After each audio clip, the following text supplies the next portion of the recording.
playCrabtree, Talib ejected after brawl breaks out. 056. A huge fight breaks out after Aqib Talib rips off Crabtree's chain. Both players try and throw punches, and Lynch has to play peacemaker, escorting Talib off the field. 056-816 p.m. at Alameda, Calif. In a season of ugliness, the Denver Broncos turned back the clock to 1967 on Sunday against the Oakland Raiders. With a 2,114 loss to one of their former AFL brethren at Oakland Alameda Coliseum, the Broncos have constructed their first 7-game losing streak since the pre-merger NFL. The Broncos lost 9 in a row that season, a little slice of history that appears poised to repeat itself as the Broncos can't stop the current cave, and even as the formerly benched Trevor Seaman might be asked to keep it from happening. QB Paxton Lynch struggled in his first start of the season, which ended when he left the game with a right ankle injury in the third quarter, AP voted. Ross Cameron in Sunday's loss alone. Defensive end Derek Wolfe left the game with a neck injury. Cornerback Aqib Talib, a team captain, was one of the players ejected after the two teams' first quarter brawl, and Paxton Lynch's first start of the season was an expectedly choppy affair that ended when Lynch left the game with a right ankle injury in the third quarter.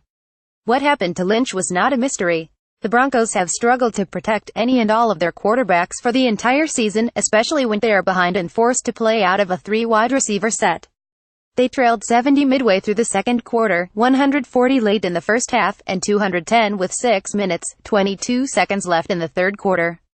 That is not the ideal situation for any quarterback, especially one like Lynch, who got a new offensive coordinator last Monday, who battled confidence issues in training camp and missed September's as well as October's practices with a shoulder injury. Lynch was 5 of 10 passing for 22 yards at halftime. 19 of those yards came on one pass and was 9 of 14 for 41 yards when he left the game. He also had a quirky deflection that turned into an interception and was sacked 4 times. In short, all of that missed practice time is going to show up in a player who had already seen the Broncos' offensive woes chew up and spit out Seaman and Brock Osweiler. Statistics, scoreboard, 2017 schedule, results, standings. The immediate future, however, may be in Seaman's hands again, as Lynch left the game with 455 left in the third quarter. He had been limping after several plays before he finally stayed down, near the Broncos' sideline, after a 1-yard completion to Emmanuel Sanders. It all makes the Broncos quarterback position, where all 3 players have started a game and all 3 players have been a game day inactive for at least one game this season, all the most messy.